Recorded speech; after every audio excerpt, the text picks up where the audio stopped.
सबैजना। Hello guys, नमस्ते, सेवारो अनि फेरि पनि welcome back to back again my YouTube channel. म चाहिँ हजुरहरुकै साथी सरू अनि हजुरहरु पक्कै सन्चै हुनुहुन्छ होला अनि सन्चै हुनुहुन्छ होला भन्ने आशाका साथ न्यू ब्लग लिएर म आज चाहिँ स्पेशल अप्रिल फुल लिएर आइसकेको छु। है अनि हजुरहरुले कस्तो मनाउँदै हुनुहुन्छ कमेन्ट गर्नु होला है।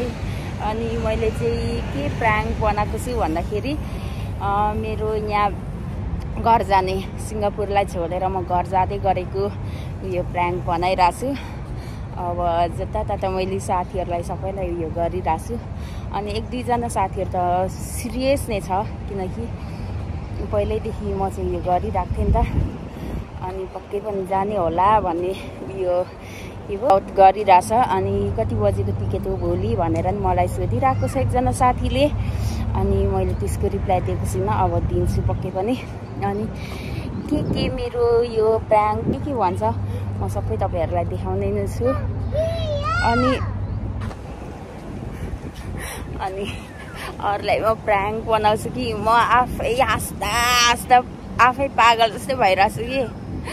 अन्त फर्स्ट अफ अल चाहिँ सरी मेरो साथीहरूलाई है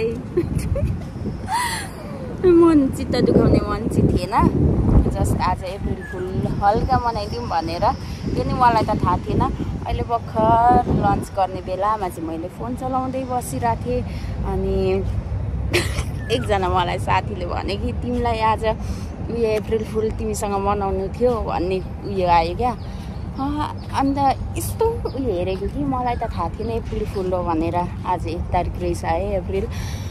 अनि त्यहाँदेखि चाहिँ अब चाहिँ कसलाई के गरौँ त भनेर दिमागमा गयो कि अरू त को छ र मेरो साथीहरू उनीहरू त हो भन्ने सोचेर चाहिँ मैले म भोलि मेरो टिकट छ, यहाँ मेरो काममा प्रब्लम भयो अनि मलाई टिकट दिइरहेको छ इमर्जेन्सी भनेर चाहिँ मैले प्राङ्क बनाइरहेको छु। कसले के गर्छ के उयो हेर्दै जाऊँ के रिजल्ट आउँछ।